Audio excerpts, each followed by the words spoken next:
Welcome to Failing Forward. This show is all about the other side of success. We talk to entrepreneurs, leaders, and innovators who aren't afraid to share the mistakes they've made. Because if there's one thing I know for sure, it's this. Every setback is just a setup for something bigger, if you're willing to learn from it. Okay, so hello, friends. Welcome back to the Failing Forward podcast. My name is Leah, and I am here today with my co-host, Tim Petrey, and our very first guest. So today's guest is someone who has not only built a fascinating career, but has also studied it and what makes careers meaningful and successful from the inside out. So today we have Adam Hickman, Ph.D., by the way.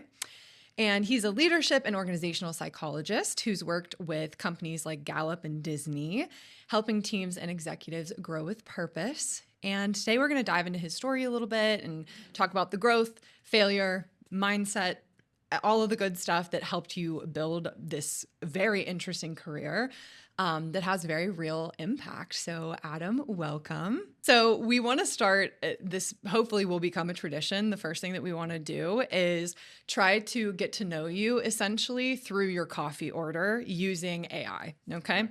So first thing I want to ask is, what is like your go-to drink? I guess it doesn't have to be coffee because I'm usually a tea person, but like, what is your go-to morning drink?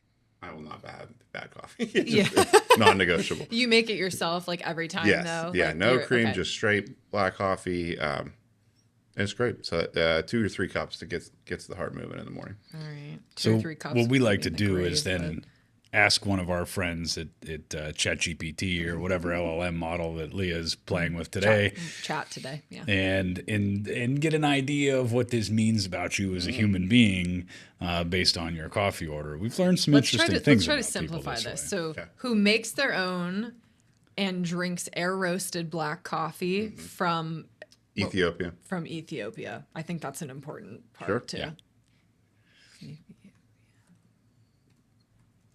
I'm trying to think what my wife would say to this. Bougie usually comes up. Yeah. I'm very interested to see what this says as well.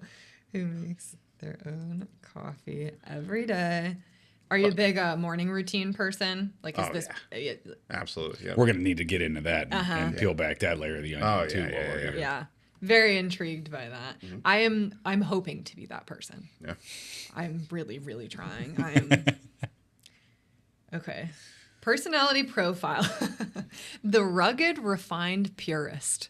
Do you feel like that identifies at all? Sure. I mean, we could hashtag that one. Tim, what do you think? Rugged, refined purist. I dig it. Thank you. You get it? We'll put it on a t-shirt. I like it. Okay. So here's what it's pulling. It broke it down into like a couple different main. Oh, interesting. Oh, very says fun. gray hair, doesn't Okay. it? No. Okay. The first part is it says you're independent and self-reliant.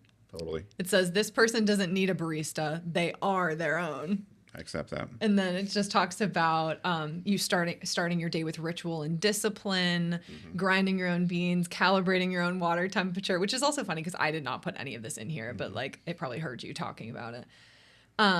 But it's, yeah, okay, loving that. Next one is globally curious, locally grounded. I like that. Would you agree to that as well? Yeah, that might be a new LinkedIn profile. Yeah. It actually freaks me out how accurate this stuff is. Like it's scary. So this one just talks about how, like, you know, you have no, like, Ethiopia, choosing that for it. It's like not a random choice. You want to know where things come from, but you also really like appreciate craftsmanship and want to support like that effort, which is very interesting. And I think, I mean, that speaks to the brands that Adam has been affiliated with in his career. It certainly aligns. Now, before we get into the next part of this, I'm curious, and we got to get into it and pull it back a little bit further. Is what's the morning routine like? How are you starting your days off? Because, you know, we hear, you know, all the stuff on social media. I'm hopping in an ice bath. I'm running 6 miles. I'm a 5 a.m. club member. What's the Adam Hickman morning routine like?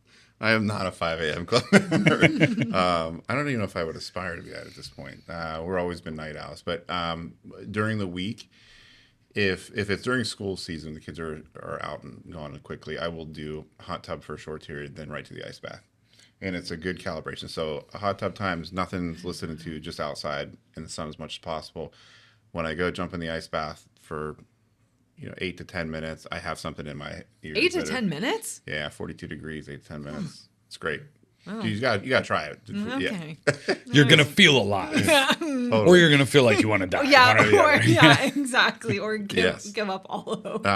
But it helps you center and self-calibrate. Wow. So that when I'm listening to what I find to be inspiring and what I need to learn or get myself ramped up for, that's it. And then I turn right back to, what's the game plan for today? So Sunday nights I don't use as a relaxed night. It's a get ready for next week. And okay. My head's in the game before we're even at Monday. Are you a list person? Do you actually physically write anything out? Are you just kind of keeping that all in your head? Like, what does that preparation, quote unquote, look like for you? Well, this is interesting. So I always wonder, like, with age, does this go away or not? I am very traditionalist and like shake hands. If I say I'm going to get something done, it's going to get done. I'm not going to write it down. I'll just get it done.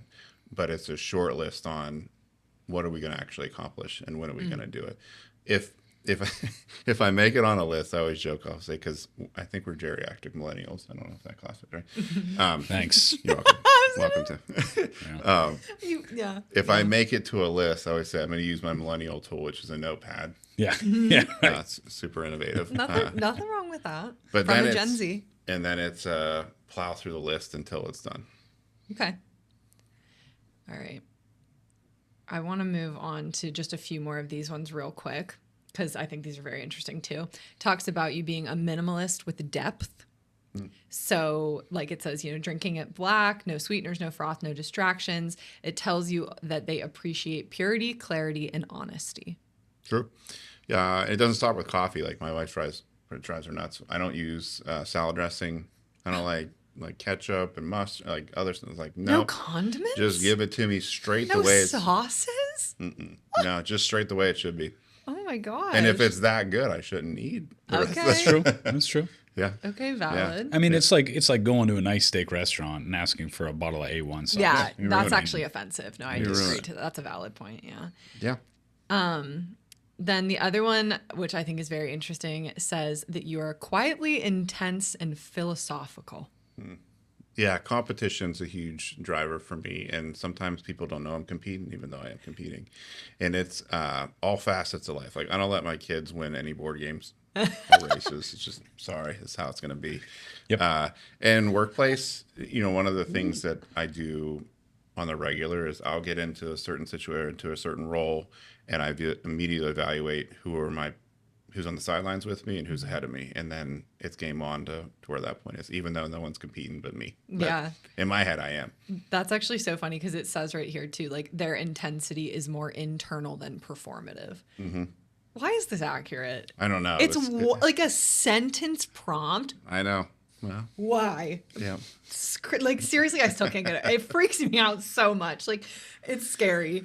Then the final point that it has here is that you are also intellectual and introspective, which I would again agree. As what is your doctorate in? Your PhD's in biopsych. So very interesting.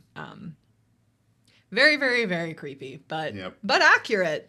Yeah, no, I mean it is, and there's so much rooted in there that's strength based on things. I'm sure we'll bust into, but that's pretty accurate. So scary, but okay. All right, so that actually leads us very nicely, though, into, kind of talking about your career path, because one look at your LinkedIn is kind of like, this man just is doing things. Like, you really have been all over the place and have done some incredible things, worked for some really interesting companies. And so I just kind of want to reel that all the way back, though, and kind of start from the beginning. And just walk us through what your early career was and kind of how that led you into what you're doing now. Yeah, well, first, thanks. Anybody that spends time looking at my head, I'm like, why would you do that? No, I spent time. Okay. I read most of the words on that. Awesome. On that Awesome. I would say I knew growing up, my family was split, so divorced when I was, I want to say 2 or 3. And then, so by the time I hit the point where I could work, my mom was working 2 jobs, so it was either something after school or work. Well, I was fascinated with getting a car, so work as fast as I could. I found out you could get a moped license earlier. So if anyone's listening from high school, you're gonna laugh. Right I had now. a moped as well with the pedals. Yes. Thank you very much. Yeah. Yep. Yeah, actually, it was Steph Mita's old one. Really? A little bit. Yeah. Yes. So the first job was at Rogersdale. And I think I was 14 and a half, 15 at the time. What were you doing? For those that don't Yeah, what were understand you doing? the environment of the Rogers flea market. Oh, Okay. Got it. This is the largest flea market that you've probably experienced. You can get anything at this flea market, from your traditional fair foods to sports cards to full-blown livestock. Yes. Okay. It is an experience. It is a Where gem is in this? Columbiana County. Rogers. Columbiana, got it. Yep. Okay. Yeah. So imagine rows of that, and there's trash bags every step of those rows. So my job was 4:15 in the morning, emptying out all those trash bags. Yep. And you were how old doing this? 14 and a half, 15. Wow. Yeah. Okay. But it was great pay for my age when I was doing it. I Sure. could start building a bank then. And from there, it was like, well, what's possible once I'm of the age where I could? And I bounced around quite a bit. I always laugh when I hear people say, like, well, you leave one shop and you go next door to the next shop. I'm like, no, it actually happened to me. I can explain that one. From there, I jumped to, I worked at McDonald's for like an hour. It was the worst hour of my life. No offense to McDonald's, but just wasn't a cut. Were for you me. working on the ice cream machine and it stopped working and God. then that was it? That No, was the I end of got it? it was super early morning. This is why I don't like 5 a.m. stores. Super early morning. The manager was not well suited to be a manager at all. No, not one what I know. And it's like constant, just nag for the first hour. I'm like, well, forget this. I can go somewhere else and do something. So literally walked out of there, walked across to Main Street Diner when it used to exist in Columbiana. And doing the same thing there, wash dishes. And then got tired of doing that, jumped over to the Dutch House and worked there for quite a while. And then at the time I got into paintball, which was a second career in there somewhere. And the paintball field was like, why don't you come run the pro shop? You seem to be pretty good with people. So I was like, all right, we'll try it out. So ran the pro shop and the services on the weekend. And then when they sold off, I had to find something else. Well, I'd always heard, well, if you work at the airport, you can make great money. So I was like, I'll check that out. So I went to a job fair for PSA Airlines, which was U.S. Airways when they were in existence. This is the second company that's now closed. That's this story. I'm like, this is bad. I'm Jeez, getting old. And was throwing luggage for U.S. Airways, and it was awesome. It was push planes out, throw luggage. And for at the age that I was at, it was great money, and I was active nonstop. I had a couple of my friends to get recruited to, so it was like more a hangout than working fun. itself. So you're still like a teenager though at this point. Yeah. Then we would just jump to airlines. Then we jumped over to Delta, and Delta had a sweet deal at the time that in the airline industry, based on your role, your priority order on free flights. So we were trying to shift bed where we'd be off in the middle of the week. So when we got done work, let's jump on a flight, go over to Philly and get a Philly cheesesteak. Let's go to New York, get pizza. It's like we were having a ball. Excellent use of free will. That's Yeah, we had no business doing it, but it was awesome. okay. So I have a question. Would you Yeah. say that you are, or at the time, were you a generally responsible kid? No. Mm-mm. Okay, Nope, not yet. not at all. But you're working. I have great work ethic, and I love physical labor, so bring it on. Oh, okay. And then you also said that people started noticing that you were good with people. Like Yeah, even I'd always around got that time. as a clue to talent that you can throw you in a crowd with anybody and you'll figure it out. Okay. I'm interested to see how that continues to impact your career. Because, like, I do think it's very interesting how sometimes there's such natural strengths that we have that we don't always appreciate because it's so natural to us. But I feel like, you even just mentioning that in passing, it's like that to me already now is clearly informing so much of the other things that happen to you in your career, and even like where your interests end up going, and why you would be so interested in leadership and things like that. So just wanted to kind of call attention to that. Yeah. Okay, so you are in high school. Do we go to college right away? What happens next? No. I was told, actually, from multiple people, I won't drop names, I was not college material. From a PhD. That's pretty iconic work. But anyway, This is a fun story that I told this one at Hiram recently. When I got to the point where I was going to do something school. I went to a tech school in Pittsburgh for electrical engineering or something. I remember sitting in class, I'm like, what am I doing? Like, this is a nightmare. Like, we had this cool kit. I didn't know what any of it was. Like, I'm going to break this thing, and I'm sure it's expensive. So this is not for me. So probably 2 months into it, I didn't tell my mom. I was just like, I'm done. I quit. I'm not doing this anymore. I remember when I was unlisting, the dean of the school was like, if you quit, you're going to do nothing with your life. You're just going to, more or less be a bum. So every degree I've passed and got, I've laminated, sent him a copy of it in the mail. I don't even know if he knows me, but just a little petty and proud is good for the soul. Hopefully he sees my name and realizes, like, don't give advice to people. Yeah. So I left there, and then I think the cool term is gap year, but I took a lot of gap years. Oh, okay. And just to figure out what was going to be possible and what would I have interest in. I thought for sure, because the feedback I got over the years was go to the military, go to police academy, something of that sort. So I had an interest in the Ohio State Patrol. I started the process to there. Right at about that time is when family life started to exist more for my wife and kids as well. So wasn't an interest to pursue that just for having kids. Alicia, my wife, was not real interested in that being a part, and I don't blame her. No, so, that's hard. That is and knowing my kids at the age they are now, that would have been a bad choice anyway. So I got out of that point, and at the time I had started to work at AT&T in the call center, which if you've ever worked in a call center, like, you get A+ from me, because nobody calls you to tell you they're happy. Yeah. You deal brutal. Yeah. You are dealing problems. with the worst of the worst. 24, and I was on the afternoon shift, so I feel like people got tuned up, and they'd call me to celebrate all the things we were doing right. Right. And along the way, the ticket was I had always had an interest in training of some sort, just didn't know what. And when I saw, like, I would see the people that were at AT&T and they were traveling the world, they were doing all this stuff, and I was like, oh, you're doing this? I'm like, wow, that's interesting.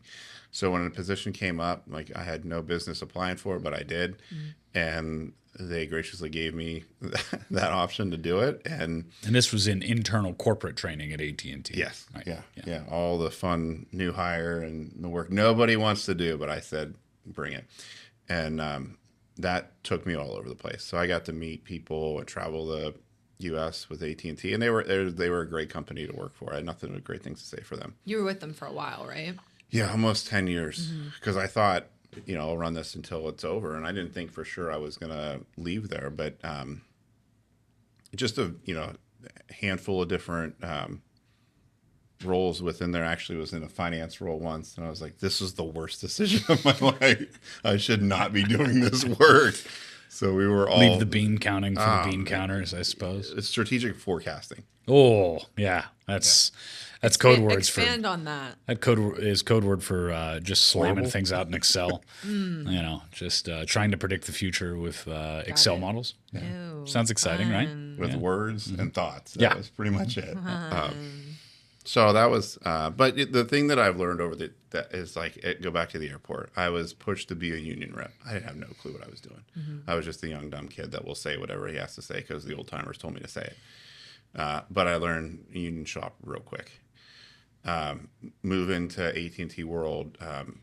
That was the first company that gave me a manager position where I was like, this is actually pretty slick. I could get used to doing this. So I started to learn certain principles and things for people along the way. More so learn the bad stories first on what horrible managers do versus great leaders do. That I would love to expand on. Obviously, this podcast is largely about failures and what we can learn from them. And so I would love to hear a little bit from you on that. Like, what are some of the things that you saw? I mean, you mentioned even like McDonald's, like when you were there, like now you can look back and be like, oh, that was not a good manager. Right. So like, someone from your perspective, like what do you look for a failure of a manager? The old school way of doing things, which is more of the command and control. Okay. That's usually the first indicator on we've got work. Not saying it doesn't work in certain industries, because it does, safety predominantly. But I always say, like, you hired the whole person. So you get the good, the bads, and the ugly, but you hired them. So we're not going to abandon ship. And too often, I think bad leaders just abandon ship because it's the easy button. But if you found a gem in them when you hired them, then where's the miss? Because it's likely job alignment or there's something that's not jiving. But if you hired them, we're going to run full course on all possibilities first. That's usually so command and control is just certain industries great, others most of the time doesn't work. The new, I shouldn't say new, but in existence right now is more the coaching manager than player coach, which is like best analogy is Ted Lasso. Right? Everybody wants to work for a Ted Lasso. I think, right? I think so. Yeah. He's pretty sweet.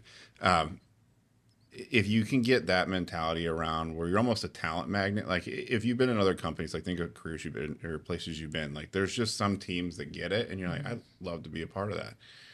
And if you dissect why, it's not because of where they sit, it's who they report to, the work that they do, the recognition they get, they're clear on their expectations, all of the things that just line up for like, you got a great gig and you've got a great culture, people love it and they want to be a part of it.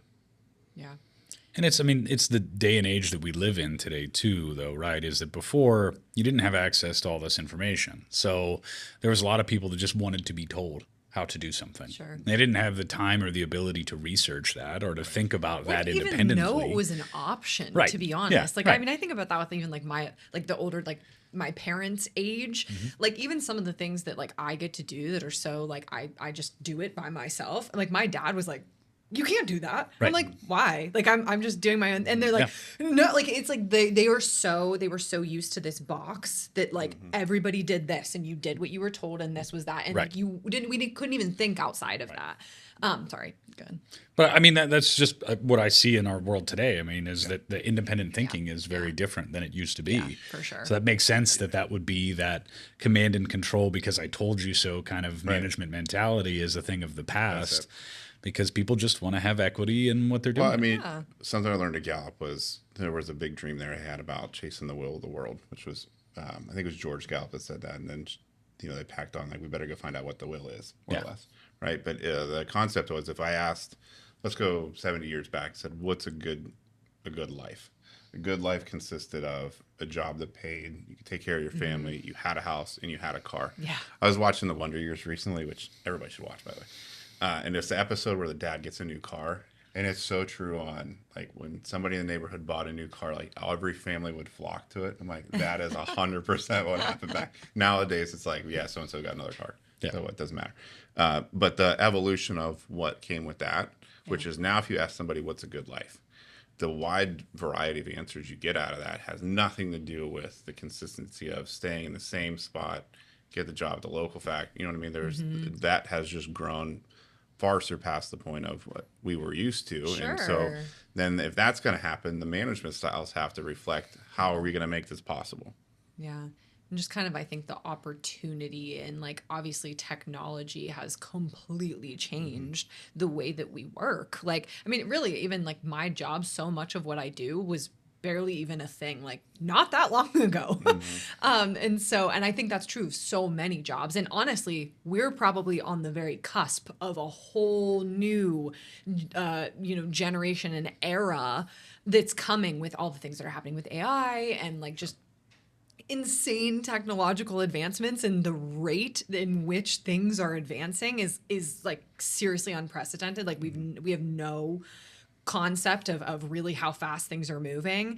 And so I just think that like we are in just such a different place culturally, like I mean even just globally culturally wise, like as humans we're in such a different place than we were. And so like to be able to I mean businesses in general, like if you don't adapt you die, right? Like that's just the universal law of like capitalism. And so I just think that like that's such a good point too. It's just like you have to move forward and like you have to be able to adapt your styles and stuff. So if you could boil all of this down then into what it means to be a good manager today, what does that look like?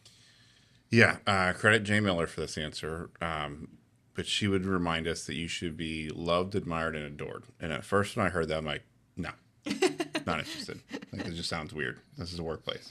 But the more that I have had teams or had people giving me feedback, the things that I pay close attention to does result in some sort of form or fashion. On like, I have retained people, not gloating, but as a result of being who I am. And they'll say like, we don't want to leave you. Yeah. Like we've outgrown the role. We could always take on more money, but you've made this unbelievable for what we do. Like I've got 2 employees right now.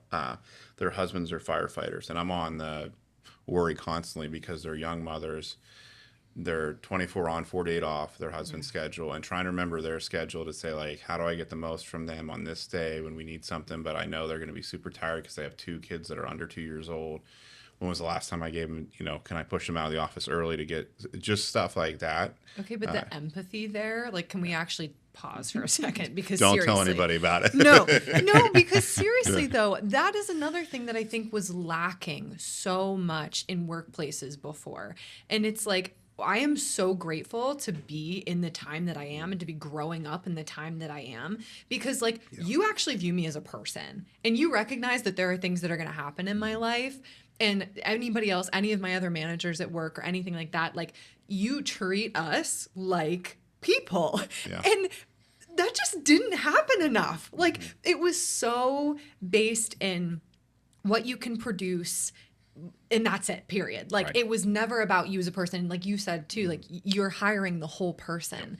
And I just think that like sadly is a newer way of viewing the workplace. And like, I mean, I don't know how they did it back then. Well, like, I think the math was very different then. Yeah. I mean, when you look at the workforce that we have currently, and I mean, as much as I would like to say that we do things the way that we do things at any of our businesses because we're better than anyone else, it's just the market demands what it demands. You've got to be more intelligent about how you manage people, and there were more people to work. The whole mentality about working before was that you were, lucky to have a job. Right. Yeah. And now it's flipped completely the other way. Is that employers, the good employers, understand that they're lucky to have a good team, and it's completely different than what it was a few decades ago. But that's the reality of the situation, and those that can read the market, those can see that, can understand and make a healthier business as a result of that. There are brands and there are managers and there are leaders that can manage however the heck they want, and people will stay around. But for the most part, I mean, you've got to acknowledge the fact that your people are your greatest asset. And if you don't take care of those people, if you don't treat them the way that they demand to be treated, then they can and will go somewhere else in a moment's notice. They can work virtually. They can hop in a plane. They can leave somewhere else. The boundaries are just different than what it was before, too, for that reason. There's just opportunity all over the place. That's really good insight, too. Okay, so going back, not to interrupt, but I just really had to highlight that because, like, you said it very casually, but it is a big deal. And there is still a lot of places today that don't. Like, there are a lot of people. I have a lot of friends personally that have jobs that they hate going to, and they have managers that they hate dealing with. And it's sad, but like, I think that a big thing that they are missing is the fact that there is not that connection. There is not that community. And so continue on your loved, admired, whatever the other one was. I mean, it's like if I had a lineup of, I always think of my employees like baseball cards. So like if I had the baseball cards about all my people, like tell me the person's name. I can tell you their batting average. I can tell you where we're strong. What are we working on? What's next year look like? The 3-year look like? Because I spend more time in conversations on, sure, it's their work, but I'm more interested on what woke you up today? What are you excited about? What are you going to get the most from? And then I'll relate it to like, well, tell me what's in your workload right now. How does that match? Or where does it not match? And if it doesn't, then, we'll flip the switch and switch. I am a huge advocate for make a role, create a role. Yeah. I'm not a titles guy. I'm more on let's get the goals and objectives, and then we'll shape the role around what that is. But at first, it's getting an understanding of who they naturally talented are and what they bring, and then how can I shape outcomes that I have to get achieved through who they are. Then we'll base the role off of that. So it's not an uncommon feedback I get on like, well, once I got here, I was doing something completely different. I'm like, I know. That's the point. Yeah, like I spotted talent and we brought you on, and here's how we're going to move you around to make the most of it. And I usually follow with them like, but do you love it? They're like, yeah, I love every day of it. I'm like, all right, well then we'll stop talking about it.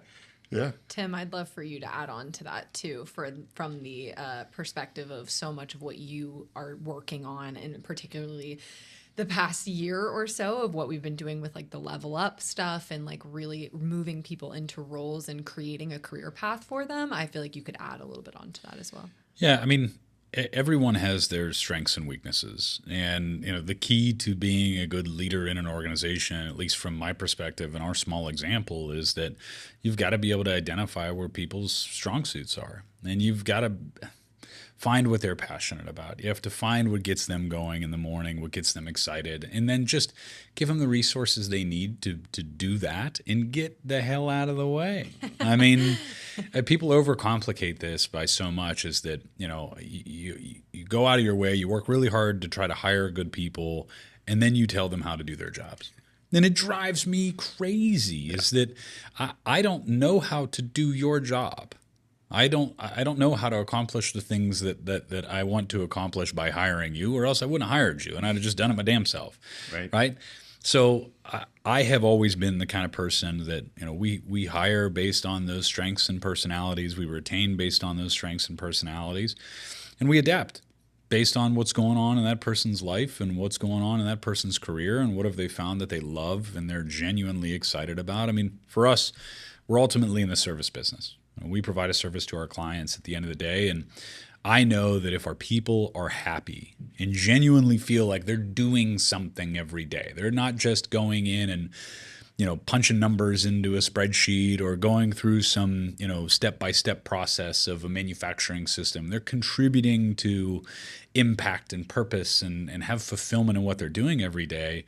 They're going to work really hard to produce great results. They're going to work really hard to ensure that the people around them, are doing the things that they need to do and that their clients are getting the things that they need from them. And that just organically creates a better product. It organically creates a better culture. It just creates something that people are just naturally attracted to because it's unique. I think that to the point that you guys were talking about how many people go to their jobs every day and are not happy with what they're doing. The vast majority of people go to their jobs every day and are not happy.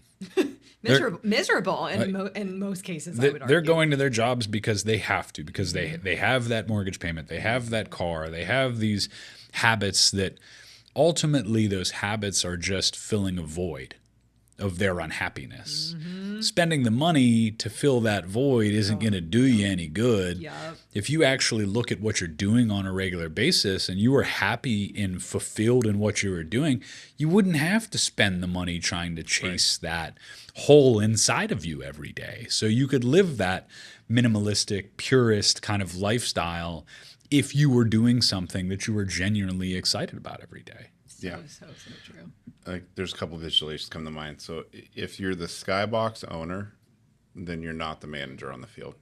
And people don't want the Skybox manager any longer. They're looking for a coach on the side that when they need something, hey, what can you let me, advice, insights, what you've got, or coach me in the moment. Like sometimes I'll hear the word accountability or accountability is probably the best one. If it's done right, it's actually development. And no surprise, the generational research I've been a part of, we want it and need it because it's feedback. And our generation past is just embedded on feedback. Doesn't matter what you're doing, you're going to get feedback. Then you go to the workforce and you get no feedback, except for these things we call mid-years and end of years, which generally are disastrous because they've done nothing up until the mid-year or nothing until the end of the year, and it's a surprise performance review.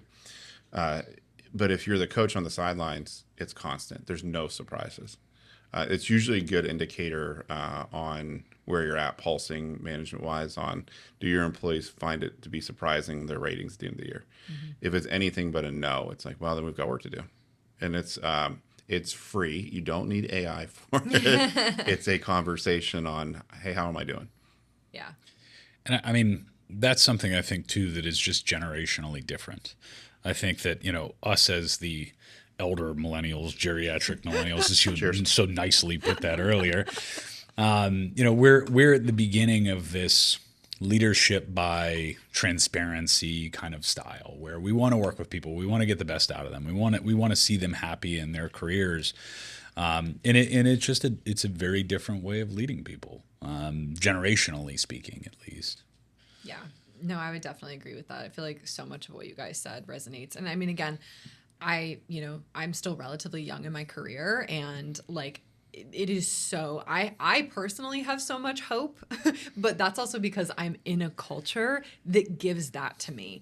I don't see that a lot with my generation. Like I said, many of my inner circle of people that I'm friends with that are my age, it's like so many people we're just so desperate for community and like so desperate to have something that we actually believe in or have something to work towards that we feel like matters. Like I think that there's it's kind of sad really to see. And I mean, obviously there's a lot of things we faced and, going through school and everything during COVID and like all of the things that so much of our youth we've got shortchanged on that. Yeah. Though. I mean, it was, yeah. I mean, seriously, it sucked a lot. Yeah. And like so much of us it's like so sad to see the level of like just kind of we're so hopeless, like for like we just really in a lot of ways we are. And so I think seeing this and seeing like leaders that are doing this and really trying to like push this message forward, I think is so important because it is hard. It's been a lot for us growing up in this, and I just feel like it's really nice to actually hear the level of like community building and wanting people to actually have something that they care about.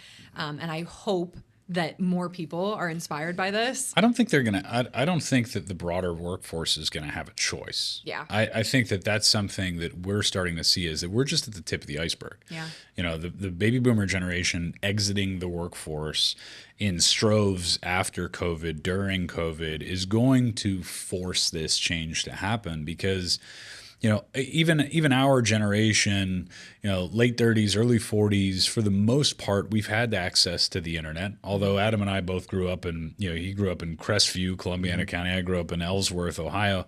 We just got AOL there. Yeah, like we were on the old dial-up for a minute, but like the message you later. Yeah. But like we've had access to answers, right? And I think that's the difference in our professional careers. Yeah. We've been able to track down those answers. Where I think that evolution is getting hypercharged now is because of AI, and you have Chad in your pocket where you can ask a question and interact with an AI assistant and learn about anything or everything in any given moment at any point in time in the day. So if you don't look at that and see, as an employer, if this person can get the answers to any or everything that they want in any given moment, why can't you produce the same for your employees about the narrow scope of responsibilities that you have to them? If you can't tell them on a regular basis if they're doing a bad, good, or excellent job, you're screwed because they will go somewhere where they can get that kind of feedback on a regular basis. So this is one of those, I think, critical moments in small business and middle market businesses. This is one of those adapt or die kind of moments.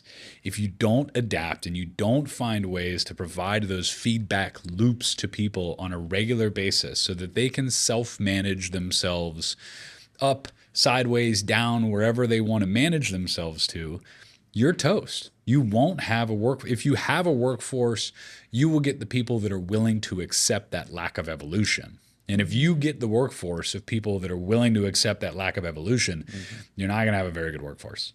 So adapt or die. You hit one of the skills I think is fundamentally missing in schools and is not taught at universities or in the workplace, and it's critical thinking. Oh, yeah.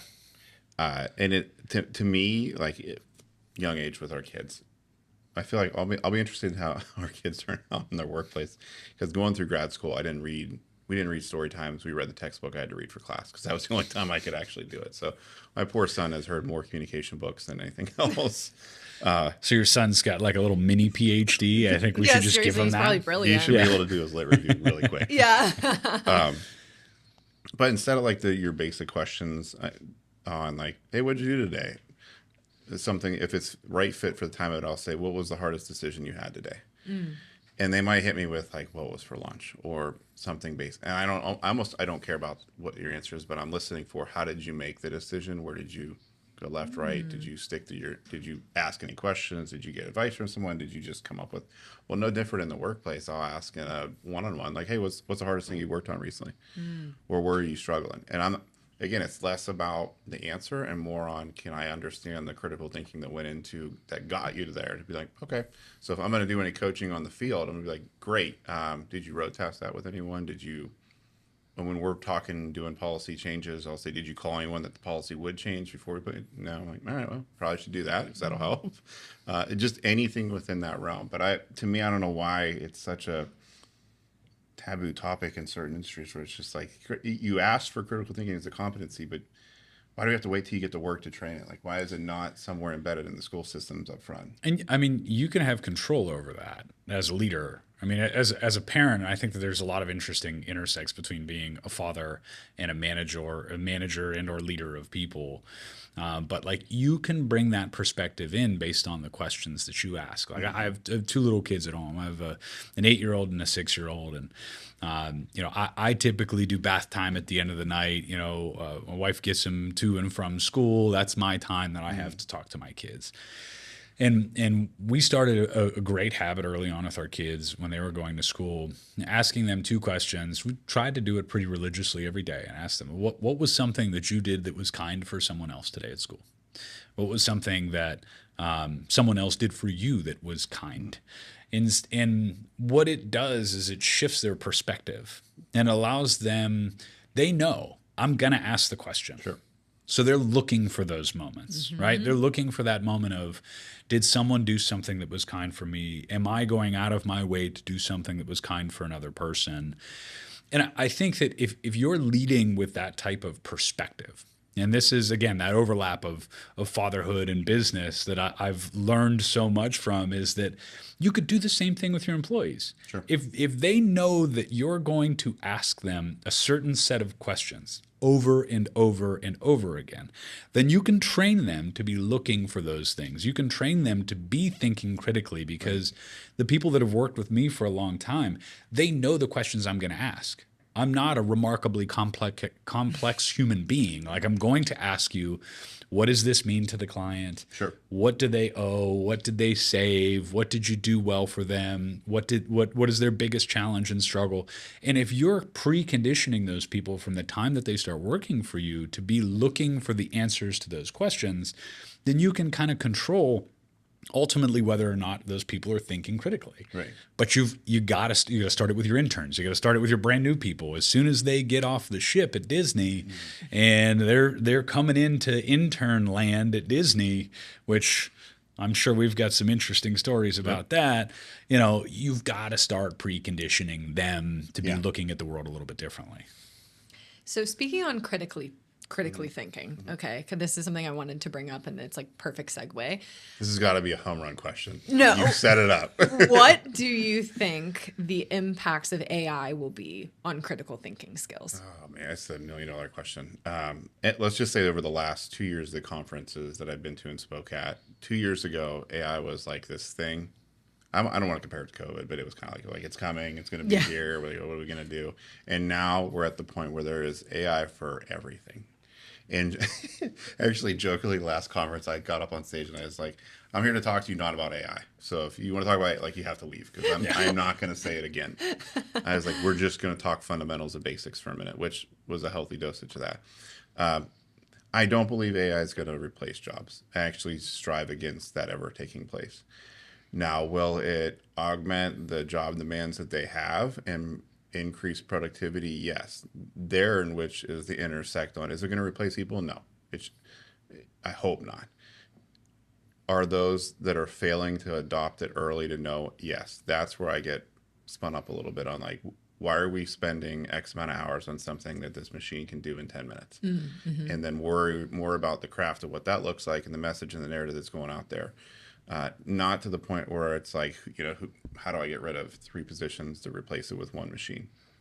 What would you say to people, though, that are like afraid of that? I think it's a fair statement. Like, there are some industries and roles I would be completely worried about. Yeah. Like, that's a real possibility. And those that will succeed will figure out how to make it most and then carve out their niche on why, sure, you can have AI, but you need me for these reasons because regardless, machines don't have hearts. And so the best people have hearts that will keep them in the spot of people will subscribe to that and want to be a part of it. You're not looking for the next IVR system to talk to you. And as slick as you can make one of those sound, I'm sorry, there's still a difference when a human picks up and there's an interaction there. It's not just a transaction to get you to the next prompt, because we all know what we do. We start wailing on 0 until it hangs up on you, and then you call back and do the same thing again. yeah. I really thought I was the only one that did that. It's good to know. No. Yeah. I think that's at least in the preview that I have, that's where I've tried to coach others on, if you're starting with this will eliminate people, you've gone the wrong path already. That should not be your goal. You still need a human to push enter. And I mean, I see so many people that are just paralyzed by fear when it comes to some of this stuff. Yeah. And to me, that's a reaction that I don't really understand. And maybe that's the survivalist in me. Maybe that's just the way that my brain is wired. But I interact with so many people who are like, I'm nervous about it. I'm afraid of it. I'm not gonna do anything with it. And maybe it'll just go away. No, definitely. This is one of those roads where you should be able to see the opportunity here. It's like everybody that is now dealing with the AI impact in your various industries saw the impact that the internet had. Mm-hmm. And I mean, to put things in context, AI is the fastest adoption of technology in the history of the world.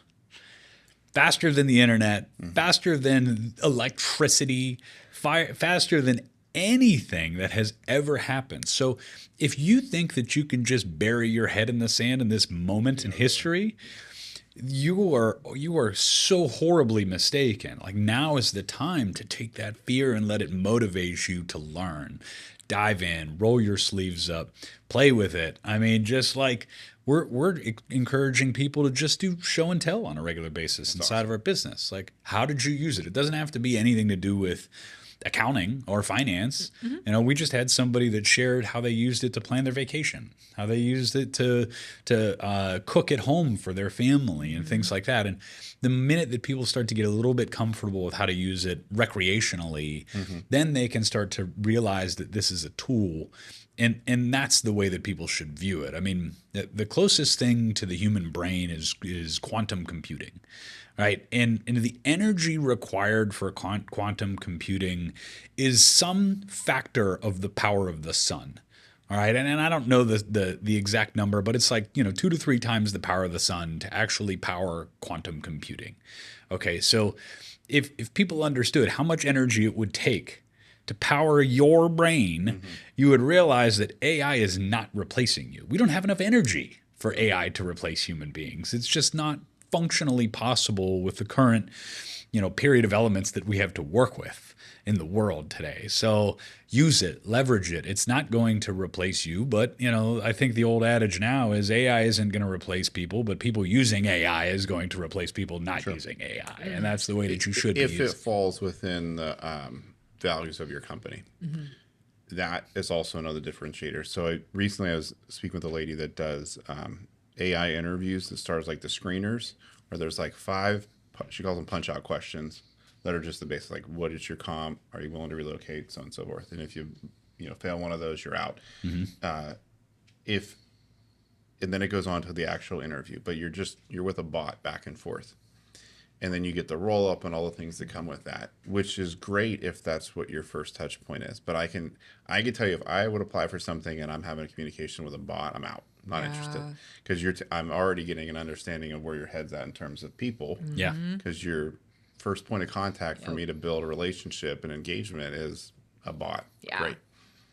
And if there's anything to leverage in today's business community is leaning into the fact that you're not going to compete with Amazon. You're not going to compete with ChatGPT. You're not going to compete with focus on being good human beings and servicing people and building good fundamental relationships with others.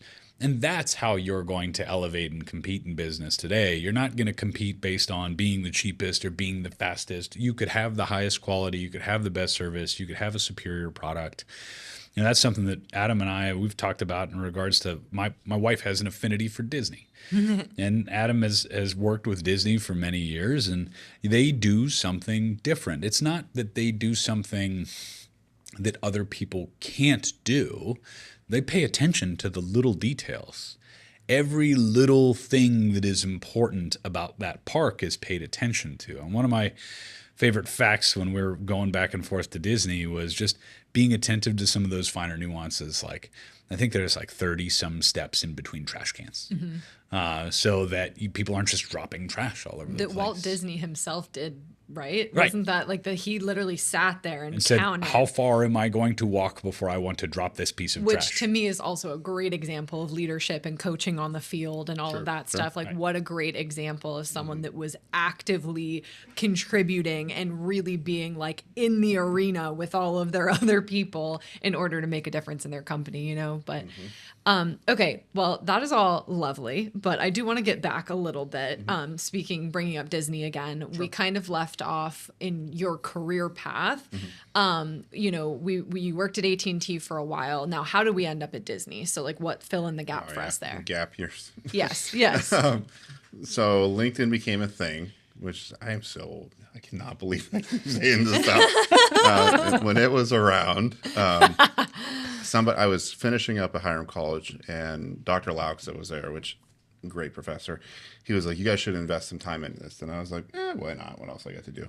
So build a profile, and I started getting connections. And at the time, I don't have the guard some people have. I'm like, I only connect with people that I'm like, well, that's a bad example, but do what you do.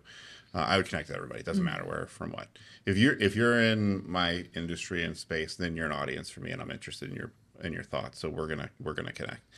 An energy company reached out to me in Michigan, and I thought, well, I've never been there. We'll go try it out. It was with their SVP, CEO. I mean, it was a good lineup. So I'm like, worst case scenario, I'm just gonna go up there and bomb the interview, but I'll get some experience at that level. Drive up there, and the interview actually went really well, to the point where I remember I called my wife on the way home. I'm like, well, that actually might work out because I don't feel like I screwed up anything. Either they're lying to me and it was good, or this worked. And so I was flying back and forth to Irving, Texas, to their Center for Learning for AT&T. I remember getting the call in the morning, and they're like, "Yeah, we want an offer." I'm like, "Really? What? Are you calling the right person?" What? And so I ended up taking that, and we, off we go to Michigan, which was great. My youngest daughter's from Ann Arbor. We're huge Michigan fans, so they'll go Blue comment to beat. I'm like, thank you. It was just a great experience altogether, except for the winters are a little rough in Michigan, but you get through it. You're from Northeast Ohio, though, so the winters kind of suck. And they're surrounded by lakes. The snowdrifts are unbelievable. That lake effect really does get you. And when you work the whole state has powered by this energy company, and when you see some of the things north Michigan, that's just unbelievable, unbelievable. So we there for a couple of years, and what I found out is public utility is not for me. Like, I'll pay my public utility bill. I can't offer you anything indifferent in public. It's very regimented to engineer mindset, policy, procedure. Like, I used to joke, I'm like, do you guys have a process map to go to your car at night? Like, is that a thing here? Like, no. So, like, innovation it's an existence and process, but not to the point that lit me up. Because I was like, well, what if we try and put a color to gas? Like, and they're like, what do you mean? I'm like, because then you could see it coming out of the ground. And they're like, no, we're not going to do that. Like, we odorize it and you can smell it. I'm like, I know, but what if you could see it? We're not interested. So I'm like, all right, well, I guess I'm not interested either. So we'll move on. Well, through a master's program, I had learned about Gallup and just their shtick on things that they do on the polling company and the sides of that. And I had heard it is super hard to get in there, which I'm highly competitive. I'm like, great. So I actually applied for a role that was in Asia, and for some reason my wife went along with it. It's just, we had 3 at the time kids. She has English background where she could teach, and for some reason she said yes. I'm not sure why, but it worked out anyway. I didn't have a work visa, no surprise. Like, I don't just carry one of those around. So like, well, why don't we pass you to somebody on West Coast? West Coast passed me to East Coast. Long story short, about 6 months of crazy interviewing. I mean, one of the things they tell you there when you first start, it's harder to get into Gallup than it is Harvard because of the amount of assessments they're going to run you through based on the job description that you're after. So to me, I'm like, I love it. Like, let's keep interviewing me. Here we go. And it got to the point where I was like, great, let's do this. So we then moved out to Omaha. And that was I would say the move that probably shook the system the most, because we were 3-4 hours away from home when we lived in Michigan. So we could sneak home on the weekends. But when you're in a new area where you have no family support and it's just you. Your kids are how young at that point too? I always bomb this question. Elementary. I'll just say that, yeah. So young, but young. Yeah, like young. They're still young Yep. at that point. Yep. Yeah, that's hard for sure. Elementary school for sure. Ben was, I don't know, and then Nina was coming to work with me because we had a childhood center there, which driving to work in Omaha traffic with a newborn was. That sounds pleasant. It's horrible. Absolutely horrible. Not that it's bad now, but so most of the things leading up to that, you talk about failure at the start of this. I had a lot of failures up front that taught me trust. I don't want to say trust your gut, but it's more along if you follow Kahneman's work. He's a Nobel Peace Prize winner on just critical thinking as it is, and then other bias things that go along with it. It just felt wrong to do the traditional way of like, you will run your performance view like that. I'm like, why? Why can't I just have a conversation? And then there was just certain things that I just didn't accept as norm. And that I was always told was wrong until I joined a company like Gallup that was like, no, actually you were right. It's a really great read called First Break All the Rules, which is a phenomenal title. It's just, and it was like, I've been breaking every rule possible since I started working, not because I was trying to be some crusty rebel, but more, if it didn't feel right or fit right, like, well, then why would we do it like this? Like, that just seems silly. Even now, like it doesn't cause waves, but anytime somebody says, here's the way that you do it, it's a natural reaction. Like, well, for what? Like, is there not another way we can do this? Like, you're telling me that's like, it's not a law, right? And then you could probably do it a different way if you wanted to. And that has just built, sometimes it works, sometimes it's a colossal failure. But each one of those failures has fueled a story for, why it wouldn't work or why there's other different possibilities. And then when you adopt a strengths philosophy on top of that, which was this, the first crack to like, gosh, this really makes sense. That opened up the door to so many other possibilities on when people say like, hey, we're going to find out what you're strong suited at in strengths. Sure, you can take any of the assessments out there that'll tell you. And if you get into, is it a personality or is it a trait assessment? That's another critical piece to it. Personality is, or I guess you should say state versus trait. So state's like, if you get cut off on 680 today, what are you going to do? I mean, I'm probably not going to pull out my gun and shoot at anybody. There you go. That's key. I'm probably going to just keep going on with my life and just drive down the street and get to where I'm going. Perfect. So state of mind is you didn't do that. But like trait would be over time. What's Tim's general response when under pressure or when something just comes out of nowhere like that? And so like if you said, who's the happiest person you know? Like that's a trait. That's just over time, and you've built that into their mind where you know who that is and how they act and respond. So it's understanding their thinking, feeling, and behaving over and over and over. Well, you don't have to stop there. Is you move on to how do I replicate that in the workplace? So we were talking, Michael Jordan's place just went up for Airbnb. He's a great example of super talented guy, right? Does anybody remember his baseball career? Or the that even what was happened. it? The Durham Bulls. I don't even know who it was. The Durham. I don't How remember long who did it was. he play baseball? He retired from basketball for a year to play baseball, and For he a was year? rotten. Okay. Immense amount of talent, just not at that sport. So Yeah. I always try and contrast to, then why do we do that in the workplace? Yeah. So if you've got this person with immense amount of talent, why would you put him in a role, in a finance position? Because I'm going to tell you it's going to be, and this is how bad it got. I actually got sent to Mendoza's college at Notre Dame for financial management for the non-financial manager. Oh my gosh. Like beautiful campus, Legends is a great bar, horrible class. I had no idea. And I was just sitting, yep, sounds great. T-charts, yay. I had zero interest in the topic of what it was because that's not my spot. Yeah. And so sometimes I worry it comes off a little bit of arrogant when join an organization, I'll be like, here's my sweet spot and here's where I'm not. And you will get nothing from me in this space because lights are out and I'm okay with that. I have a question about that then. So so say I'm in the workplace and I'm doing a job or am in a role that I don't feel like really fits me or aligns with me, or I see potential in another area. What would you say, like, what would a recommendation be for me? How do I reach out? How do I say that in a way that would be impactful to a manager, that would maybe change, because it's like, that can be scary too because you don't want to overstep. You don't want to, but you're kind of like, hey, like, I'm actually really good at that thing, but I'm doing this. So what would you recommend for something like that? Do you have a good manager? Well, I personally do, but let's pretend in this. That matters. Yeah. Okay. Because you can't just spring if you've got a bad. Let's do both. Let's pretend right now I have a great manager, and then we'll do another one where I don't. So I would start with, you said fit, and fit means to me, do you fit the role? Do you fit your manager? Do you fit the team? And do you fit the culture? Somewhere in those four, if it's a fit problem, we can drill into it's somewhere in there. Most likely it's manager. It's probably not the role because you applied for the role, so something intrigued you for it. So there's a breakdown of somewhere in that lineup of things. And oftentimes that I've coached people, it usually means they leave the company where they're at because some of the things are just, I'll just say, like, let's not fool each other. Like, this could result in you stepping out, but this is also an awakening to what you really want to focus on and put energy towards. So if it's we've gone through the fit conversation, then I would say, okay, so where do you get the most from in your work?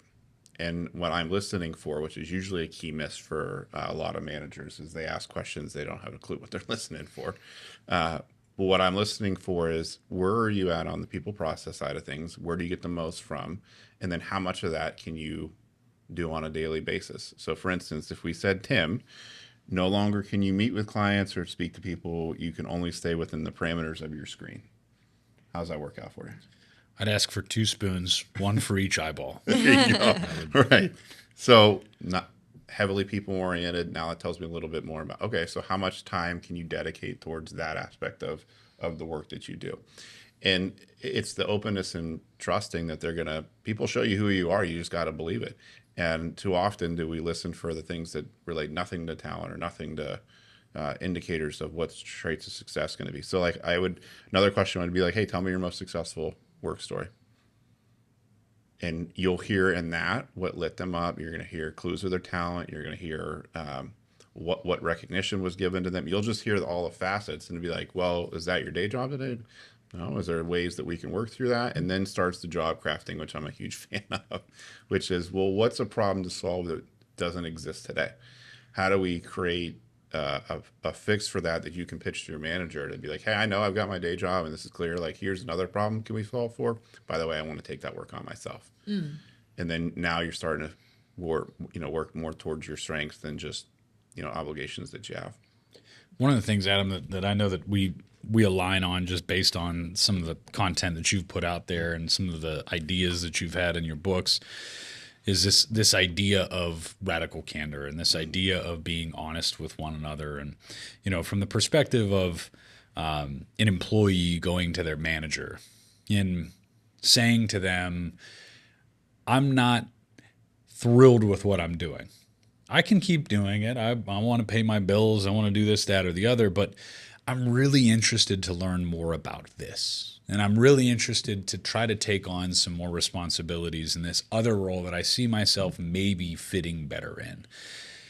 If you can't go to your manager or your employer and have that kind of an honest conversation, then I feel bad for you and the environment that you work in. Horrible. I know that there's probably plenty of people that are in that circumstance, but I think from the employee's perspective, if you're going to someone, you should be able to have that relationship with them where you're not going to come to you're not coming to them and crying, you're not coming to them and yelling, you're not coming to them being emotional and how you're asking for this, but you're just coming to them as a human being and saying, I see this as something that I'm really interested in, and I'd like to grow as an individual, and I'd like to get better, and I'd like to take on some new responsibilities and challenges. And if you go to them with that in terms of the expectation of, I'm not asking for anything in exchange for this. I'm not asking for you to pay me to go do this job that I'm not sure that I can or not, but I'd love the opportunity to learn more. right? I think that that's obviously a very fair way to approach a manager. And I think from a manager's perspective, you've got to be able to also be honest with that person and say, these are the things that we need you to be able to do in this role. And based on the experience that we've had together and the lessons that we've learned together, these are the things that you're going to need to work on. These are the things that you have existing strengths in, so you should lean into those things. So, I mean, from my perspective, this whole new ideology of being honest and open with one another is something that I thought that was just common sense from a leadership standpoint. And we did it in our business, and people looked at us like, you're actually telling people that? You're actually saying those things out loud? Yeah. And that was something that when you and I first got introduced, one of the things that one snippet that I had come across that you wrote about was this theology and this thesis of just being radically honest with people. And I mean, is that something that you've seen is rare in the workplace, is common in the workplace? At what size of an organization does that exist or not exist? What can you tell people maybe that are listening today, either as an employee that's wondering how to be more radically candid, or an employer that wants to have that type of honesty in their culture? Where do you start? I would say first bit of advice is don't worry about what they're going to think. That's usually the holdup on a tough conversation, is they're too worried about, like, well, is Tim going to hate me? Is Tim going to like me after this? Like, don't worry about it. You have an obligation you're hired to do. That's a part of the gig, or else you shouldn't be in it. And it's your life, by the way. Like, you should be happy. You're entitled to that. That's okay. Yes, yeah. And by no surprise, they probably know it. Yeah, right. They're just waiting to see how long it goes on for. When we studied this before, this is the scary number. 1 in 10 was in the U.S., at Gallup, 1 in 10 have manager talents in the organizations of all their databases. Wow. So imagine 90% of managers are committing fraud, not for fraud's sake, but you're leading people out of what talent set do you have? So, I mean, it is fair to say that 90% of the people in the workforce don't know what they're doing. Manager-wise, yes. Right, from that perspective. Yeah. There's... even just the basics on one-on-ones cracked me up still. I've wrote a little bit more about one-on-ones recently because that seems to be a hot topic yet again. But, step one is just planning them. So just put them on the calendar. That's the easiest part. And then just the art of a great one-on-one is you don't own the agenda, they do. So, like, some things I'll ask my employees are, send me an agenda ahead of time, and here's how the order goes. What's the topic? What decisions to be made? And then what's the priority? So if they send it to me ahead of time, by the time I'm on the phone with them, we're really clear on what we're going to work through. And so that 30 minutes just goes quickly. But at the end, I usually end with, what didn't we talk about that you want to talk about today? And I'm like, no, we covered it all. Yeah. Perfect. And that was your one-on-one. That wasn't mine. If I schedule, there's a difference. But I'm looking for the entrepreneurship and owning your own development, but also your own engagement piece to it, to where it's a 50-50. So that was the answer to your question? Yeah. Yeah. I think that's something that more people need to learn how to put into practice, right? And it's not, like you're talking about, it's not remarkably complex. No, it's being total blocking and tackling. Yeah, like, don't schedule a meeting with someone unless you both know what you're talking about. Yes. Because if I show up to a meeting and I'm not really sure what I'm talking about, there's already some level of, like, angst that's built up. Yeah, you're on defense first. I my guard's up. I'm like, what do I have to survive? And it's just basic human instinct, right? If you walk into a room and the lights are off, you're immediately protective. Like, your arms are out. You're waiting for something to smack you in the face, or somebody to come out and stab you, or maybe that's the Youngstown in me talking. I don't know. But, like, that didn't happen at Crest. Well, what do you expect from people? If you put people in that kind of circumstance, they're going to naturally be defensive. Right. So, just have the human element to it, and let people know what they're walking into. Let people know what to expect. Let them know what to be prepared for. Well, even in the start of employees' life cycle, like once they're hired, I'll ask anybody that starts with me, you're going to spend a month just getting inundated. You're not doing anything, but you're just going to listen. And we're going to connect not daily, but weekly. And I'm going to ask you 2 questions. What do you love? What do you hate? And of course, everybody will tell me what they love. And they'll be like, all right, what do you hate? Like, well, nothing really. I'm like, stop. what don't you like doing? Because I'm more interested in that, because I'm not going to get anything from you on that. So I'll hear the microscopic details or the planning, or I'm like, okay, so how do we find you a complementary partner to that knows this, or is there a punch sheet that we can get you? Because I follow closely to the 80-20 rule in work. Like 80% of your work you're going to love, 20% you're going to grind. And there's just some things you have to get done and get through. Yep. And if you can spend more on the 80%, then it's a great day. But the only way for me to expose what the 20 is you've got to be 100% transparent with me on what don't you love. And knowing I'm not listening for ways to get rid of you. I'm listening for, okay, you have no talent there. Fine. Who does, and how do we get you paired up with them? Or how do we start a way in which that can automate that for you that's a lot easier for it? And then now you introduce AI to certain things where I'm like, let me find you a tool that can supplement where that 20% stinks. You know, there's a point in adulthood that I've found fascinating, is when you get to a certain point, you've interacted with enough people that you realize that everybody's just figuring their shit out. Okay. You know, they say the secret you're practicing medicine. You're practicing law. You're practicing. There's a lot of things that we have not yet figured out, and we're just learning along the way. So if you as an employer, if you as a manager of people go into the world every day with that kind of a mindset and say, I understand that I don't know everything. I understand that you don't know everything. I don't have the expectations of you to know everything, and I expect you to not have the expectations that I know everything. The minute that everybody is on the same page there and is no longer thinks that they're expected to know everything, is the foundational moment in which you can actually create something together with other people. And I think that's the thing, that if I could give anything back to anybody to say, is like, just the sooner in your career that you realize that. And I was lucky. I was 24 years old running our accounting practice, and I had a business partner who was in his mid to late 50s.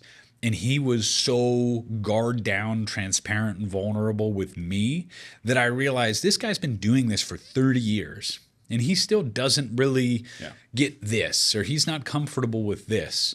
That allowed me to understand, okay, it's okay that I don't know it too. Yeah. And there's just so many leaders and managers of people that have an ego about it and say, I don't want anybody to know what I don't know. Mm-hmm. Because then that means that they can replace me, or that means that this, but the real superpower is the exact opposite of that, is allowing other people to know what your strengths and weaknesses are, and then building the right complements around one another. And that's something Adam and I have had a lot of conversations about. We're working on a few projects together right now about assessing the skills of a leadership team and saying, what is this person good at? What is this person good at?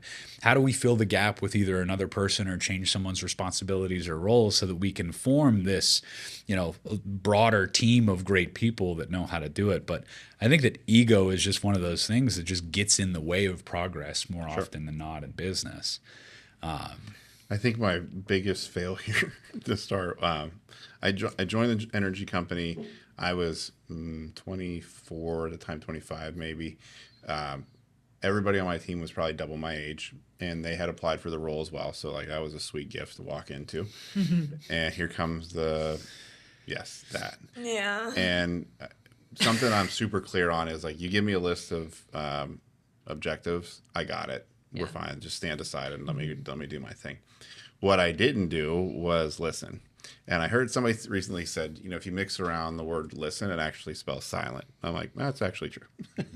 So if you're going to leave, you got to be quiet. And I got no context from anybody. I didn't understand the history of what was transpired. Come to find out, most of the things I was unraveling or redoing was work that was done by my team. And so here I come, clear on what it is, and we're going to pounding my chest on how this is going to roll. And it was a very uncomfortable first year. And the thing that stuck with me is, on my way out, I'd asked my team that when they didn't hate me anymore, what would have made this experience different for you? And they're like, if you'd have just listened when you got here, we could have got here sooner. Yeah.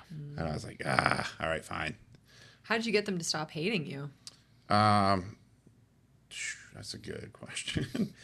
We got past the work, and I started tuning in more to where each person found passion to. Mm-hmm. And the crappy management tactic is, if you don't want somebody on your team, give them everything they hate to do. They'll eventually leave. well, I flip everything. So no, we're going to find what you love to do. I'm going to give you the most of it. And if you can hang, you're going to hang. And if not, you won't. So I had some people that cycled out because I follow strict utilization type of principles on how we utilize time, so on and so forth. I made it mostly about that. And when I found people in their niches and the things that they love the most, they showed up every day wanting, to the point where we would start to hear like, well, hey, so-and-so wants to shadow your team. So-and-so wants to, I'm like, yeah, sure. We don't have space, but love the sunlight we can get from this. And it was more dialed into that to the point now. This has been almost 7 years. No, eight years. No. We're coming on 9 years. I am old. Call this episode I'm old. 9 years to the where those people that I hired are still there, and they're still doing the same job. And when I ask the new person that took over me that's still there, and I'll say, how are they doing? They're like, they love it. And I'm like, well, you're welcome. Hopefully they're not recruitable, because I will call them. Yeah. That's awesome. So we've gotten to almost the current point in your career now, Adam, where you've taken these fundamental lessons and failures that you've learned along the way, from your 1 hour at McDonald's to your decade at AT&T to IGN as the time the energy company, time at Gallup, and so how did you land working with Disney? What ultimately is the one takeaway that you would look at as an organization as broad and deep as Disney? What's the one thing that you could see that they do on a regular basis that's obviously, not releasing any trade secrets here, that they do better than anyone else, that maybe some of our, entrepreneurs, our small businesses could take and learn from today, that an organization does really well like Disney, that they could be doing at their small company in Youngstown, Ohio, for example? Yeah. So at Gallup, loved it. No interest on leaving. I had the best manager there I've ever had in my career. I learned so much from him that often now I close my eyes, I'm like, what would Miller do? You work with the most beautiful minds there on all facets of life, and they're the gurus, by the way. So when you ask a certain question like what's the best way to do something, you're going to get a response that's gold every single time. So just years and years of that, and they were really good about actually don't have managers, they call them go-tos. I like that. I like that too. Yeah, so you have a go-to that pretty much signs off on your work and your pay plan, period. That's all their responsibility. You're on your own the rest. And I got shifted into multiple different work streams because the whole company is set up based on strengths, which is wild to see that come to light. How does that work? So is that like through assessments and stuff too then? Yep. So that's part of that. Okay, interesting. Yep. So you've got a project, they'll divvy up based on what talents and strengths that you have, which to me is crazy. It's like, how does that actually work? But it works well. Yeah. How do they do the assessments? The shortest way is just Clifton Strengths Assessment. Okay. You can take it online. Okay, cool. So was there and hit kind of a pinnacle on like, I've got to go to, we left Omaha and moved back home. So I went remote, and DC was an office. There was one in California. I'm not sure if it's there any longer, but to keep moving up, I was going to need to go back to a city center or just cruise in the role I was at. And I knew I had more I could offer and do, and right place, right time. Recruiter reached out through Disney, and I thought, well, they seem like a pretty suitable company to go to work for. So I pretty all right, little small company. So I picked up the phone. And to be fair, Partners is the primary source through Disney. So it's an affiliate of, so if you think of like Hulu, ESPN, Pixar, right, Partners are part of that. We're part of the bigger Walt Disney organization. So you get the benefit of all the Disney things plus the uniqueness of a certain area. So this was in their financial service base, and I share with you my love for financial service. So I thought, well, there you go, learn the other side of this. But it was the responsibilities and the objectives were something completely different that I was used to. I was like, heck yes, let's do it. Because you've got, you just got the machine of Disney behind you that I thought there'll be so many experiences there I could get out of and understanding and different things I had never seen before. So jumped aboard. And that was 3 days ago, actually. And what do they do better than anybody else? It's the experience. Doesn't matter what facet that you go into, and unless you study it from, just optics perspective, it starts when you show up in the airport. I always crack up I see on TikToks and stuff where people are going to Disney and they show the carpet of the jet bridge in Orlando. I'm like, oh my gosh, Disney has already capitalized on the carpet. Yep. If I catch that fly, to be honest. To the smells, to the scents, to the sights, to the word choice that you use, to how you sign in. If you think of the app to me is the most impressive because it's your booking app, it's a hotel app, it's food, it's photos, the horsepower behind that thing's crazy. And then you don't have to stress about anything other than what it's going to cost while you're there. Yeah. But like everything works, and yes. you don't have to think, where do I have to go? What do I have to do? It just goes. It's very intuitive. There's such a desire around experience. Yep. That, I mean, you and I don't know how much I've been subjected to it until I go to another hotel chain, and I'm waiting for certain sentences to come out, and I'm like, "No magical day? Are you going to say something?" Like when you get to your hotel at Disney, what do they tell you? Well, you pull in, they'll tell you "Welcome home," and then then it begins. And then when the doors open, the scent that you get when you walk in, and then just they've just figured it out. And the thing that cracks me up is people are always like, well, what's the keys to the kingdom? Like, I think there was a book, Keys to the Kingdom or something. I'm like, how about you just care? Yeah. Like, that's one. Yeah. Like, is there this big grand poobah secret sauce? No. There's just the intentionality on thinking of the experience in every possible direction you can think of. Includes, 5 senses as well. It nails it every time. And even to the point where a couple organizations I had helped where I referenced with Disney, which is like, when I'm driving past your workplace, what do you see? When you drive into Orlando's 28,000 acre property, like, you're on property. The signs change, the grass is cut different, the palm trees are prim. Like, there's just, you're on before you're even on. Same thing in California. When you get off the exit, like, you're in Disney area there, you'll feel it and see it and know it. And how do you create that? Well, the secret sauce is great managers, first of all, and then people that are very clear on what their jobs and objectives are. A great story to this I saw is I used to teach at Kent State at night. And in East Liverpool, I had like 7 freshmen, which I'll never do that again. That was a bad deal. They were okay students in terms of, like, we got through it, but I had to do more defense than offense on that one. But the rooms were immaculate. And when I was leaving one night, I saw the janitor. I'm like, hey, thanks for keeping the room so clean. I'm like, I know you probably, he's like, I love my job. I'm like, okay, why? Like, tell me more. And he was like, well, I know if the room's not clean, the students aren't going to learn. And I was like, oh, man, how'd you get to that conclusion? He's like, I have a great manager that always reinforces, like, how clean stuff is and the difference that it makes for students in their education. And I was like, home run. Where's he at? Let me see who she is.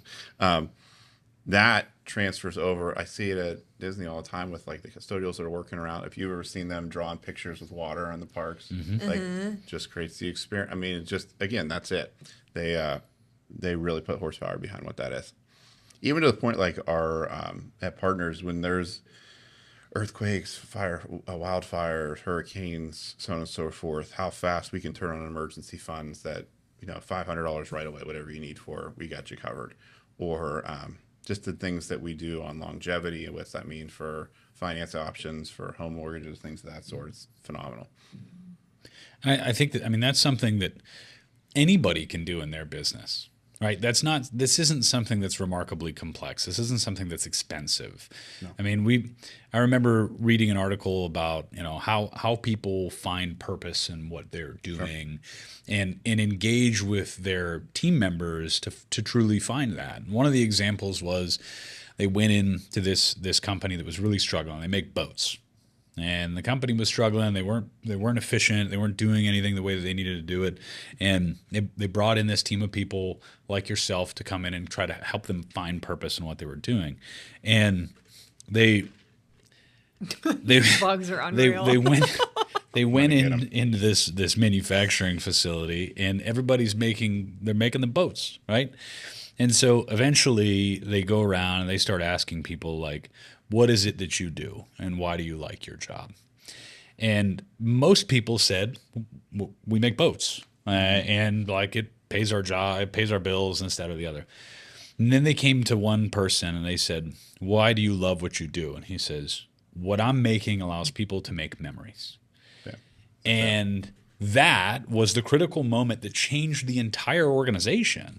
They then took that as the whole premise of what it is that they do for their workforce, for the people that come in there as potential customers, and say, we make memories. We don't make boats. We help people make memories. Mm-hmm. And ultimately, that changes the course of your organization, because now people aren't just thinking, well, I'm just going in to attach the seats to the boat. I'm going in to put the seats in that these kids are going to create memories in. Right. And at Disney, that's the case in every little detail. But if you own a little restaurant in the middle of nowhere, Ohio, right, there are things that you can do. You can make sure that the outside of your business is clean. You can make sure that your landscaping is kept up. You don't have weeds growing. You don't have cigarette butts sitting outside. I went to a restaurant the other day, and the woman that brought me my food was wearing an apron and was just covered in food stuff, whether it was just smeared all over her. And I'm like, I don't want to eat. That's called now, art, Tim. right? and so like those little things matter. 100%. I mean, when you go to Chick-fil-A, every time you get your sandwich at Chick-fil-A, it's the same my pleasure, right? When you go to Walt Disney, when you get there, it's always going to be welcome home. Mm-hmm. And those are the things that any business, I don't care what it is that you're doing, if you're manufacturing, if you're a doctor, if you're a lawyer, any kind of business, you can focus on those little things. You can obsess over those little things, and it's worth it. The best organizations in the world obsess over the little things, and they just do it every day, over and over and over again. You talk about Michael Jordan. We talk about people like Steph Curry and LeBron James, and whatever sport that they're in, they didn't get there by just waking up one morning. They have shot thousands and thousands of shots. They've swung the bat thousands and thousands of times. They've thrown the football hundreds of thousands of times. Those little things ultimately culminate. Those failures and how you did it the wrong way and the experience that didn't work out for somebody ultimately creates this broader, bigger picture. And Disney is a great example of that. Is that it's these little things that could be viewed as failures. Mm-hmm. It could be that piece of trash that was on the ground that Walt Disney saw and said, how many steps should it be before I put a trash can? That was a failure in how they originally designed something. And then learning from that failure and adapting whatever the business might be. So I didn't know the trash story, but this is how crazy this is. So I brought up the financial course, right? Our capstone in that course was to evaluate on game days where to place trash bins based on the volume of trash during game days. Mm-hmm. I don't know if it's still the same that it was, but our pitch back to the university was place these trash cans in this point. I don't know if it was 30 steps, but it was definitely based on parking and volume of people in certain areas. But yeah, I had no idea about the trash one. No one's new. Just tiny little details. I mean, in any business of any magnitude, I mean, those are the little things that you can do to build something special. And what I was always shocked by is that how fast it truly compounds. Mm-hmm. Because if you as a manager, if you as a leader, as you as an employee, if you obsess over doing the little things right on a regular basis, people notice. Sure. Right? I mean, whether it's your customers, whether it's your colleagues, whether it's your managers. I mean, Adam, you talked about, when you came into the energy company and you got hired over a bunch of other people and you were this young guy and all these veterans are looking at you like, what the hell is this kid doing here? Like, you had to do the little things well. You had to prove yourself. You had to work your tail off. You had to show them that you were meant to be there in that moment and earn that respect from people. And if more people viewed the world that way, and whatever it is that they're doing on a regular basis, their job or the business that they have, is I have to show up every day and I have to prove that this is mine and that this is something that I've earned and that other people want to be a part of. Like, you'll focus on doing the little things right. Yeah, I think those mindset shifts too, like they are very contagious. So it's like when you get someone in your organization, and obviously it helps certainly if it's leadership because everything trickles down, right? Sure. So like if you have a leader that is genuinely passionate and truly believes in what we are doing as a team, like the culture completely changes. And then that goes to the other managers, and then that goes to their team, and then that goes, and I mean, it can even get to the point where it impacts people's personal lives even, And so it's like, it really is super, super powerful. And I think just kind of summing up really almost what everything has come back to is really genuinely caring. Right. Just period. Like care about your team members, care about your colleagues, care about your business, care about your clients, like care about this fly that actually needs to be gone. We're going to have to name it here. Yeah. Like I think he needs a mic. He's our fourth guest. Should he have a seat? Can we buddy? name the fly Will? Yeah. Have a seat, buddy. All right, so along that same school of thought, then I have one more question, because this is one of the things that I've kind of obsessed over the course of the last decade is that, I'm very obsessive about our businesses, and I care about our employees, and I care about the success of our team members and our community, and all the things are very important to us. But I have found such a weird amount of similarities between running a business, being an entrepreneur, being a manager, leader, whatever, and being a father. So what is one of those things that you've learned over the course of your career, whether it was a failure or it was a success, that you were able to take from your working life and apply it at home, or vice versa? What was something that you learned from being a dad that you then took back to work and said, hey, we're going to try this way because this worked with my kids, or we're going to try this way because this worked with my team members, and brought it back home? Yeah. I didn't grow up with sisters, and I have 2 girls. They probably taught me more than I could possibly think of. And I'll tell you that the early onset of my oldest daughter she was born with apraxia, on the autism spectrum. I mean, just a slew of other things. And if you don't know that, you don't know what all of the upbringing is, what that is. I think her, what she's done over the years has trained me more than I have helped her on things I don't have any awareness to on. I mean, the empathy part for sure. It's actually my 34 out of 134 in strengths. But I've got high individualization. So if I know you, I'll know you to the core. And if I don't know you, I don't care. And don't take that offensive. I don't. We have no reason to intersect. Honestly, yet, so. If you're extremely empathetic, you also have to do that. Yeah. Like coming from someone that is also pretty empathetic, like if you don't put a line in pretty strongly in the sand, you're just sad all the time. Yeah. So like you really have to I cannot watch the news. I cannot do because it's too much. So anyway. Yeah, no, it's true. It's like if I know you, I will forever be in debt. If I don't know you, I'm good with that. Yeah.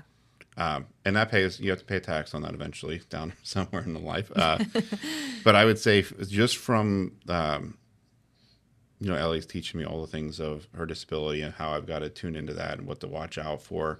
That had gave me a whole different mindset on listening in the workplace for things that you don't need to be an armchair psychologist, but people tell you things. I think it was, oh gosh, I can't remember his name. Something about, it'll come to me in a second. Peter Drucker, about the most important thing about communications is what not being said. And you really have to dig for that sometimes. Yeah. And so I know when Ellie says something to me, she actually means something else that's something else. Mm-hmm. And so when someone says, oh, I need more money, there's something behind that. What's fueling it? Right. Is it recognition? Is it assignments? Is it capacity? Is it title? Are you just bored? Right? That's the easiest outcome we can get to because it's tangible. But what are you not saying that I need to know more about? So just the art of asking the right question, I think my girls have taught me. Because then my other daughter is the happiest-go-lucky kid in the world. She loved COVID because she was home with her parents. She'll not spend a night away from us. If I go on a trip, I hear about it. She is Miss Positivity to the core. And at first I thought people super positive. I'm like, how do you do it all day? You just stop, shut it off. But I'll say now, people that had high positivity got us through COVID. Yep. Because when the world was gone to shit, they're the ones that you would turn to and say, help us out. What am I not hearing or seeing? Or like, you're going to find the good in what this is to help us get through that. So, and honestly, the darkest days of COVID we went through, Nina was right in my office with me, cheery, she would drag her chair and a table into color in my office because I had been working for too long. She's like, are you done yet? I'm like, no, all right, I'm coming in. Aww. And it was just a constant reminder of what that is. Now flip it to my son. I don't want to say we have one-on-ones. We have some pretty good one-on-ones. And it's the tougher, I will totally admit, I will make my daughter's husbands really hard to fill my shoes. Good luck. And my son's a little different on, like, he's got a good intellect and heart from his mom, and I'm going to hit him with all the things that I've learned along the way. I told Tim I have this book at home. It's about this thing I didn't bring with me, but it's all my failures, more or less. And I wrote it with the narrative of page one's like, don't do any of these things. And hopefully, I don't know who's going to take over on it. They do something more with it, but it's like, here's what I said to your mom. Here was a response. Don't do this with your wife. Here's what I did at work. Here's what didn't work. Avoid this. So it's, quick summaries it's a lot of one-pagers, more or less, on all of the things that didn't go right. And hopefully they if they read it down the road on, let me save you from all these things that didn't go right. Or, it'll be interesting at their age, when they're talking about companies that don't exist anymore, if they look back at my book and be like, my dad was nuts, or they actually saved me from making some bad decisions. I mean, that is the greatest gift that you can give to your children, right? I mean, that's the unfortunate part about generational poverty, is that you've accepted the fact that things don't get better. Right. And then you ultimately kind of encourage your children to be okay with the fact that things are never going to get better. What a hopeless, dark, scary way to live, where as a dad, you can say to them, these are the things that you could do differently to live a better life than I did. Right. And to be able to progress and improve and not make those same mistakes and have those same heartaches that they're going to have along the way. Like, heartaches is ultimately how you're going to learn the fastest, right? Touching the hot stove is the way that you learn the quickest. But if you've got somebody that's just continuously in your corner and saying, I care about you, I don't want to see you go through the same pain that I did. Right. At some point in time, they'll probably be about, 38, 41 years old, where they actually read the book and actually believe some of the things because they're old enough to realize that, I can only imagine what they do. So I'll give you chapter 1. That's how it starts out. If you think of a yardstick, how many yards do you go when you're in elementary school, then middle school, then high school, right? Then how many years do you spend in college? Okay, how many years do you spend working? Well, the majority of the yardstick you're going to spend working. So why in the hell would you spend time in a job that you absolutely hate? Because the most of I think it was 81,000 hours you spend it ideally at work over a career. Wow. So those that are prisoners of the workplace, that hate their job, hate their manager, I get it. The majority of your life. Yeah, and I get it's not always easy to unplug and go next. There are certain limitations that you have. But there's other things that can supplement it along the way. Or you're there for the paycheck, and I get it. And there's some companies that are super profitable to do this. McDonald's did this well for a while. They had a tagline. It was like, let us be your first great company. Yeah. Because they knew turnover was going to be a thing, but they also knew they needed people. But I was like, that is the most brilliant thing in the world. Just not for me. Yeah. Somebody else could take it. And I hope that transfers over to say, like, hey, this is a chunk of your life. Like, this is how you're going to be remembered. This is how you're going to be formed and developed. This is what your kids are going to experience. When you said earlier about the certain roles of a dad, I heard once early on, first you're a dad, then you're a manager, then you're a director, then you're a father, and then you're back to dad. And the stages of your kids are going to dictate, what role are you going to play today that you have to. And at first I was like, well, maybe that's goofy. But now that my kids are oldest to 17, like, yeah, there's the director is a real job that you're going to have to fulfill some days. Yep. Wow. Okay. So closing all of this up, I would love to hear, I mean, obviously you have a literal book of failures and of knowledge and things that you've learned over the years. I'm curious, what is one of the best pieces of advice like you've ever received? And also what is one of the worst? So we'll start with the best. Yeah. So I love this question because every month I invite somebody from another company into my team, and this is how we end it. We'll say best and worst advice. Cool. I think I got him. Did I get him? I don't know. Is he in your hand? Negative. I lost him. So here's what I've heard, and I'll tell you mine. The best one I heard so far comes from Muhammad Yunus. The shoes don't make the game. And he had this beautiful story around, like, you could have LeBron James shoes. You're never going to be LeBron. Right? You could have somebody, until you actually do the work, the shoes don't make the game. So I was like, that's so good. We've heard others like promote your partner and love what you do, and the rest will follow. And I was like, that's really good too, because it removes you from the egotistical aspect of what that is.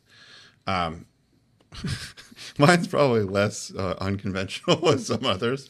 But my best advice I would give everybody is don't be a dick and pay it forward.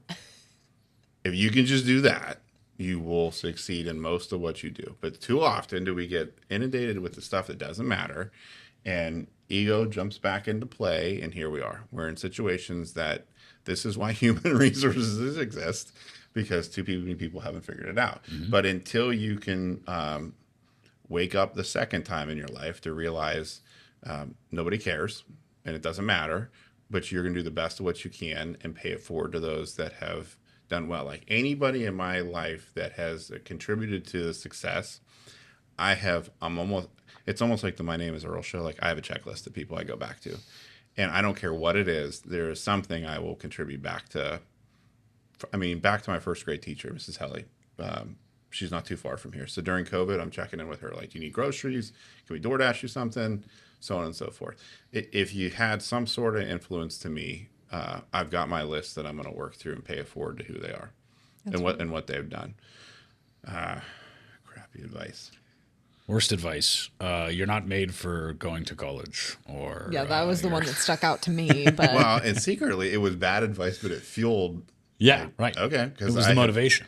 For a short period of time, I did if you told me I couldn't do something, then that was all I needed to hear. Maybe they were just reverse psychologying you, and said, well, I know Adam is going to. I'll check in with the guy, send my degrees too. What I haven't done is send him books. I should send him books. That would be excellent. Yeah, you should read this. Yeah, right. Nice picture in there with him. Worst advice. I guess in terms of workplace, the worst manager I ever had, I won't drop a name. They actually work in the cabinet business, by the way. Ironic. I had an employee that I call them steady eddies. Right? They just exist, right? And they're slinging work, 9 to 5. What do you need? Okay, done. And like that was it. I wasn't getting any. And at the time where we were headed, I needed them to do more than what was capably possible. So the crappy advice I got was give them everything they hate and they'll drop. So literally, I overnight changed course on all things productivity for this person. And I just flat asked, like, what part don't you like of this role? Oh, by the way, we're going to make this your full-time job. And I got the good experience of 7 months of every employee relations problem that you could have. They call me out for favoritism, for sexism, for I can't remember all the scrutiny. Like if there was a magnifying glass on me, it was daily. It got to the point where if we did one-on-ones, I would do it in a public setting. I would ask the person to summarize our conversation and send it back to me for alignment. So I had their words, not mine, on what it was wild. But it all stemmed from the worst way to manage anybody's performance. And had you done it based on what you know now, you would have just got rid of that person. We would have had you'd have just been honest with them and said, "Hey, you're not good at this job. Yeah. Is there something else maybe that we could have you doing that you don't suck at, and don't hate, and ultimately you won't suck at because you don't hate it? In retrospect, she's on the list, so I have reached out to this person on LinkedIn. Yeah, to say like, I am sorry that was a bad end of your career. It's totally my fault, but how, what can I do to make it up to you?